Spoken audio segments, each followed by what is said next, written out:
Othman Gabardi vous présente. Chaîne spécialisée, électricité, industrielle. Cet article traite moteur asynchrone et synchrone. Lequel choisir? Le secteur industriel fait la part belle aux moteurs asynchrones et aux moteurs synchrones pour les applications électriques.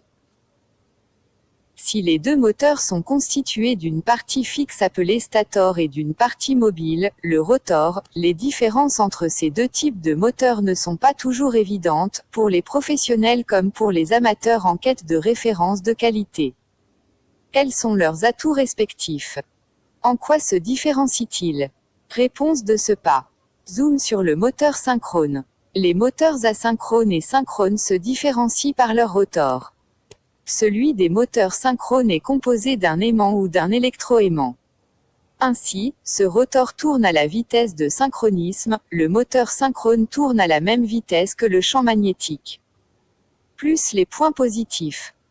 Grâce à ce dispositif, il n'y a pas de perte de vitesse de rotation, et ces moteurs affichent un bon rendement. Quelle que soit leur charge, la vitesse du moteur reste fixe, ce qui peut s'avérer très pratique avec certaines applications. Les points négatifs du moteur synchrone. Le risque de décrochage en cas de dépassement du couple maximum, et un démarrage direct impossible.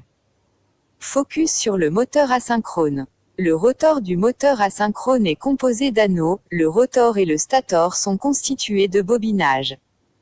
Ensemble, ils forment une cage à écureuil. Contrairement au rotor du moteur synchrone, celui du moteur asynchrone tourne moins vite. De cette façon, il n'atteint jamais la vitesse de synchronisme, il subsiste toujours un décalage entre le champ magnétique et la vitesse de rotation de l'arbre.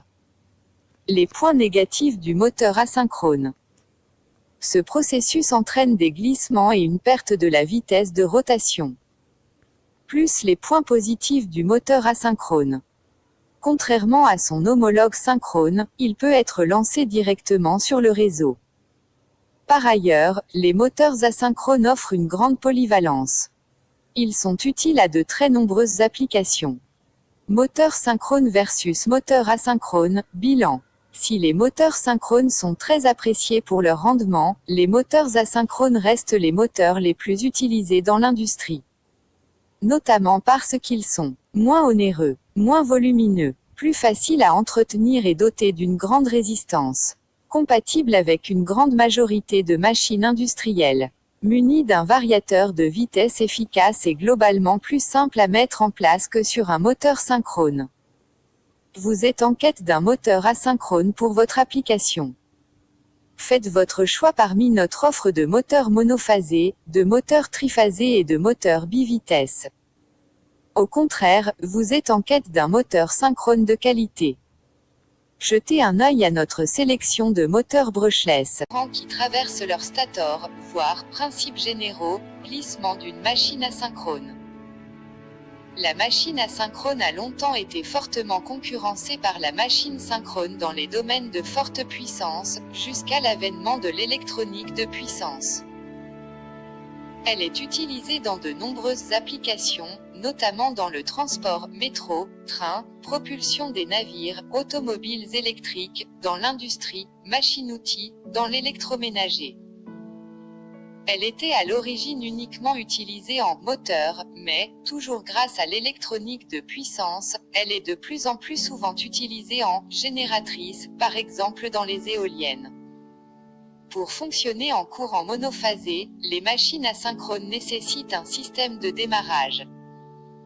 Pour les applications de puissance, au-delà de quelques kilowatts, les machines asynchrones sont uniquement alimentées par des systèmes de courant triphasé. Constitution modifiée. Réalisation du stator modifié. Il est constitué d'un cylindre ferromagnétique entaillé d'encoches permettant d'y loger les bobinages.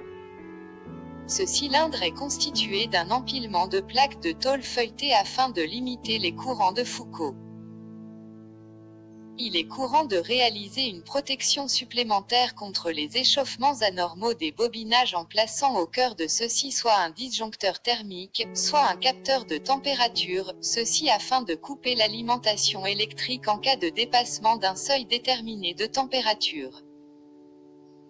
Afin de réaliser le branchement de la machine au réseau, toutes les connexions sont regroupées dans un boîtier, généralement appelé par les électriciens, plaque à borne. On y retrouve donc 6 connexions pour les enroulements statoriques, plus éventuellement celle du capteur de température.